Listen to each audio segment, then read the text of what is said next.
अस्सलाम वालेकुम नाज़रीन, आपका मेज़बान यासिर शामी आपकी खिदमत में हाजिर है और आप देख रहे हैं डेली पाकिस्तान। खतीजा हमारे साथ मौजूद है, जिसके साथ फैसलाबाद के दरिंदे ने, जानवर ने, या कोई और भी लफ्ज हो तो मैं इस्तेमाल करूं शेख दानिश के लिए, और औरतों के नाम पर धब्बा, वो औरत माहम शेख जिसने इनकी भमें मूंड दी, इनके बाल काट दिए, इनकी उंगली काट दी, इनको जूते चटवाए, और उस शेख दानिश जो दौलत के नशे में चूर है, उसकी बेटी अना ने इनके साथ जो जुल्म बर्बरियत की, वो 10 मुहर्रमुल हराम 9 अगस्त का वाकया है। वो लोग उस दिन भी पूरी फैमिली शराब के नशे में कोकेन कर रही थी, आइस कर रही थी। नशे में धुत होकर उन लोगों ने इनके साथ इंतहाई नारवा सलूक किया, जिससे पूरा पाकिस्तान दहल कर रह गया।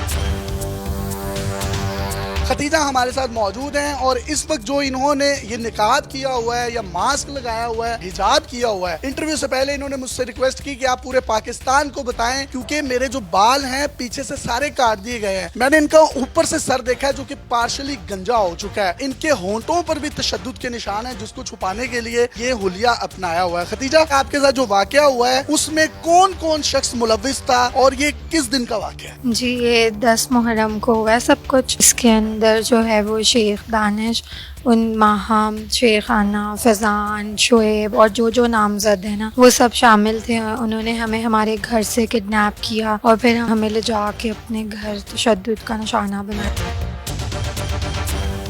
आपके घर में किडनैप करने कौन कौन आया था और किन गाड़ियों पर आए थे ये लोग? ये सब आए थे और सियार रंग की विगो डाला पे आए थे। ये सारे गनमैन्स थे, जो मैंने लिखा भी है कि 10 नामालूम अफराद जिनको मैं आइडेंटिफाई कर सकती हूँ। ये लोग अंदर आए, दरवाजे फलांग कर आए? जी, उस वक्त घर में मैं थी, मेरी मामा थी और मेरा भाई था। इन्होंने मतलब हम लोगों को गन पॉइंट्स पे SMGs थी इनके गनमैन्स के पास, उसके ऊपर इन्होंने हमें किडनैप किया था। यहाँ पे नहीं, अपने घर ले जाकर मारा था।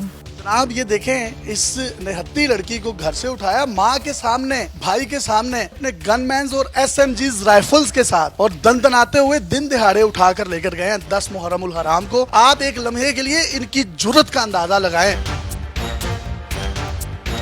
जाकर घर क्या किया इन्होंने आपके साथ? फिर तशद्दुद स्टार्ट कर दिया सबने। फिर आगे आपने देखी हैं वीडियोस की कैसे इन्होंने बाल काटे हैं और मारा है सबने। बाल किसने काटे थे आपके? माहम थी, दानिश थे और साथ में जो बाकी इनके सर्वेंट्स थे उन्होंने। भमें कटी हुई हैं, ये भमें भी माहम ने काटी थी या दानिश ने काटी थी? माहम ने काटी थी। ये जो अना है, ये कहाँ पर थी, जो शेख दानिश की बेटी है? जो ये सारा वाक़या है, ये जहाँ पे जिस लोकेशन पे आया, वो शेख दानिश का खुद का रूम था और उसके बिल्कुल एडजस्टेंट जो है वो आना का रूम। यानी वहाँ पर मौजूद थी? जी थी। अना जब इस्लामाबाद हाई कोर्ट में बेल लेने के लिए गई है तो उसका ये कहना है कि मैं वहाँ पर मौजूद नहीं थी। आपने इसको अपनी आंखों से देखा था? उसकी मौजूदगी का जो एविडेंस है वो FIA देगी, जिसमें उसकी लोकेशंस ट्रैक हुई हैं और वो कॉन्टीन्यूसली फैसलाबाद की ही थी। इंटरव्यू से पहले इन्होंने मुझे बताया कि CCTV कैमरास जो शेख दानिश के घर लगे हैं, पुलिस ने उसको अपनी तहवील में ले लिया है। उस रिकॉर्ड में भी अना की मौजूदगी वहाँ पर सबूत के तौर पर अदालत में, कोर्ट ऑफ लॉ में पेश की जाएगी। अना बिल्कुल साथ वाले रूम में थी, ट्राउजर शर्ट उसने पहना हुआ था। वो जो आप एक सोशल मीडिया पर तस्वीर वायरल होती हुई देख रहे हैं, जिसमें उसने स्नीकर्स पहने हुए हैं, वो स्नीकर्स इनसे चटवाए गए थे। बहुत से लोगों के माइंड में ये सवाल है कि माहम ने इतना तशद्दुद आप पर किया क्यों? क्या ताल्लुक है माहम का शेख दानिश के साथ? जी, वो उनके घर में रहती हैं, लेकिन वो उनकी वाइफ नहीं है, पर्सनल सेक्रेटरी हैं और ज़्यादा मुझे आइडिया नहीं है कि वो क्या। वो तो कोर्ट में कहती हैं कि मैं शेख दानिश की बीवी हूँ, वो प्रिटेंड तो ये करती हैं। जी, वो भी एविडेंसेस जिस दिन केस कंटेस्ट होएगा सारा और सारा कुछ हेयरिंग्स होंगी, वो सब सामने आ जाएगा। आपने मुझे एक डॉक्यूमेंट भी प्रोवाइड किया है जो कि माहम शेख का निकाह नामा है। ये वो रजिस्टर्ड सर्टिफिकेट है वो निकाह का, जिसमें माहम की जो शादी है एक बड़ी गरीब शख्स के साथ हुई है जिसका नाम फ़हीम है। उसके साथ भी इसकी तस्वीर आप अपनी स्क्रीन पर देख सकते हैं। ये शख्स कौन है? जब ये सारा कुछ शुरू हुआ, स्टार्ट हुआ, तो हमें इनके एक्स हस्बैंड ने जो है वो कांटेक्ट किया और उन्होंने वो हमें जो है ना अपना निकाह नामा भेजा था। माहम ऑलरेडी शादीशुदा है? जी बिल्कुल। कुछ लोग ये भी कह रहे हैं इसने कोई खुफिया शादी की हुई है शेख दानिश के साथ। जी मुझे कोई आइडिया नहीं है, लेकिन वो तो डिनाई कर रही है ऑपोजिशन पार्टी सारे एक्यूजेशन से। माहम क्या कहती है कि मैं बीवी हूँ शेख दानिश की। जी वो तो कहती है। अगर माहम कहती है कि मैं शेख दानिश की बीवी हूँ तो ये आप मैरिज सर्टिफिकेट देख लें जो कि उसके हस्बैंड के साथ है और हस्बैंड उसके साथ बैठा भी हुआ है। ये जिस घर में बैठे हुए हैं उसकी हालत भी बता रही है कि उसका बैकग्राउंड क्या होगा या वो इतनी कोई वेल ऑफ नहीं है। ड्रग्स भी फ्राहम करती है माहम शेख। जी ये इनके ऊपर एक्यूजेशंस हैं और ये केस स्टार्ट होने के बाद ही सब कुछ सामने खुला है। माहम के बारे में आपको बावसूख जराए के मुताबिक मैं बता रहा हूँ, मैं अपनी खबर पर स्टैंड भी लूंगा। जो मुझे बताया गया है ये माहम और जो इसकी वालदा है ये मंशियात फरोशी में मुलविस हैं और शेख दानिश का वीगो डाला इस्तेमाल किया जाता है जब कोई बड़ी मंशियात किसी को भी डिलीवर करनी होती हैं। यही वजह है कि इनके घर में जो शराब की 56 से ज्यादा बोतलें बरामद हुई, कुछ बियर्स की बोतलें बरामद हुई, कोकेन बरामद हुई, इसके साथ साथ कुछ क्रैक्स बरामद हुए। उसके बाद उनको अदालत ने जो है बेल भी दे दी है। माहम के हवाले से एक वीडियो भी हमें कुछ जराए ने सेंड किए हैं, वो आप अपनी स्क्रीन पर देखिए। वो एक BMW में बैठी हुई है किसी शख्स के साथ, पीछे 2 खवातीन बैठी हैं जो उसकी वीडियोस बना रही हैं। ये उन खवातीन को भी गालियां दे रही हैं और BMW की ड्राइव का मजा ले रही हैं। अब यहाँ से आप अंदाजा लगा लें इनका मिशन जो है वो बड़े बड़े लोग ही होते हैं कि जिनको ये लड़कियां भी सप्लाई करती हैं, उनको ड्रग्स भी फराहम की जाती है। उसके बाद अगर कोई इनको पकड़ ले, इनकी गिरफ्तारी कर ले और जर्नलिस्ट इनसे कोई क्वेश्चन करे तो ये कोर्ट में हथकड़ियां अगर इनके हाथों पर लगी हो तो ये फिर भी उनको गालियां देती हैं।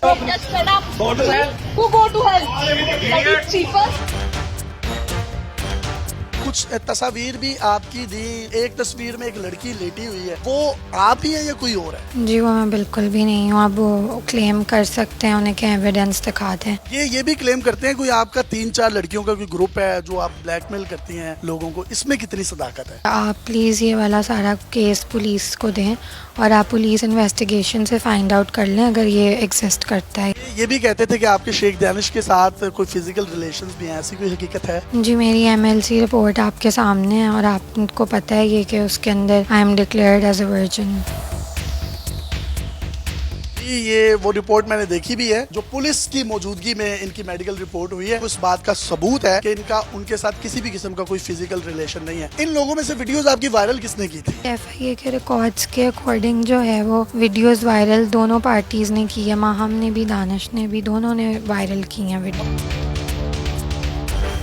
शेख फैमिली का वर्जन लेने के लिए मैं लाहौर से इस्लामाबाद गया ऑल द वे। इनके जो मामू हैं एना के इस्लामाबाद में मौजूद हैं, वो अपनी माँ के साथ मौजूद है। पूरे पाकिस्तान के लॉयर्स उसका केस नहीं लड़ रहे बल्कि उसका मामू ही वकील है जो कि अदालत में पेश हुआ है और जमानत लेने के लिए जो है वो तरले मिन्नतें कर रहा है। इन्होंने मुझे कहा कि आप लाहौर से आ जाएं, हम आपको एना का इंटरव्यू करवाएंगे लेकिन आप किसी के साथ भी हमारी लोकेशन शेयर नहीं करेंगे और ये बात आप सीगा राज में रखेंगे। मैं इस्लामाबाद पहुंचा, मैं 10 बजे लाहौर से निकला, 2 बजे पहुंचकर कॉल की इसके मामू को, तो उनका ये कहना था कि नहीं हमने इंटरव्यू नहीं देना, हमने बच्ची को स्लीपिंग पिल्स देकर सुला दिया है। अगर आप लोगों ने मुझे इंटरव्यू नहीं देना था, अपना वर्जन नहीं देना था, तो आप मुझे लाहौर में ही मना कर देते। मैं लाहौर से ऑल दी वे चलता हुआ इस्लामाबाद रात 2 बजे पहुंचा और उसके बाद जब आपने इंटरव्यू नहीं दिया मैं घंटा इस्लामाबाद टोल प्लाजे पे खड़ा रहा और मैं वहां से वापस सुबह 8 बजे पहुंचा। लेकिन फिर भी अगर आप लोग समझते हैं कि आप लोगों का कोई वर्जन आना चाहिए, आप अपना कोई भी स्टांस देना चाहते हैं, कोई भी मौकिफ देना चाहते हैं, तो हमारा प्लेटफॉर्म आपकी भी उतनी ही आवाज बनेगा। आप चीफ जस्टिस ऑफ पाकिस्तान से कोई मुतालबा करना चाहें, वजीर आजम पाकिस्तान से कोई मुतालबा करना चाहें तो आप कर सकते हैं। जी मेरे साथ ज्यादती हुई है और ये आप सबने देखा है और मुझे सिर्फ और सिर्फ इंसाफ चाहिए और आप सबकी दुआएं चाहिए। मंडे को इनकी हेयरिंग है और कानून नाफिज करने वाले इदारों समेत जो वकला हजरात हैं, मैं समझता हूँ वो भी खिराज तहसीन के कहीं ना कहीं मुस्तहिक हैं। जहाँ पर ट्विटर में भी उनके हक पर ट्रेंड्स बन रहे हैं कि उन्होंने शेख दानिश या उसकी फैमिली का उनकी तरफ से किसी भी तरह की वकालतनामे अदालत में पेश करने से या उनका वकील बनने से इनकार कर दिया।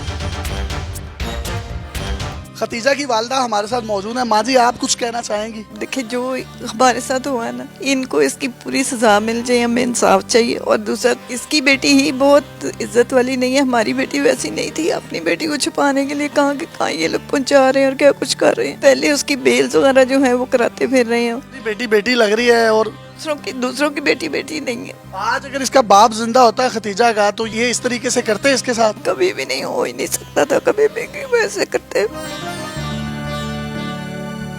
कहते माँ आपका तो कलेजा मुंह को आया होगा। मैंने तो कोई वीडियोस देखी नहीं है, लोगों से सुना है, टीवी में भी चलती, मैं नहीं देखती। आप ये अंदाजा लगाएं, ये कह रही है कि मैंने वो वीडियोस देखी नहीं है, वो टीवी पर भी चलती है, मैंने नहीं देखी। मैंने तो लोगों के मुंह से सुना है कि आपकी बेटी के साथ ये हुआ है। मेरा तो कलेजा फटता है वो सुनकर, मेरे में देखने की हिम्मत नहीं, मैंने अभी तक वो वीडियोस देखी नहीं है।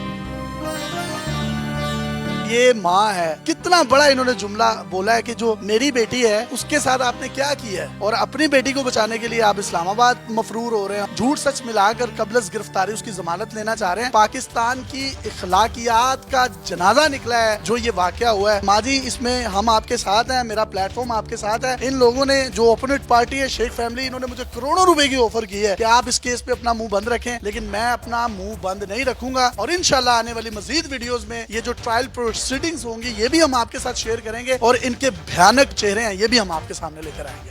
तब तक के लिए अल्लाह हाफिज।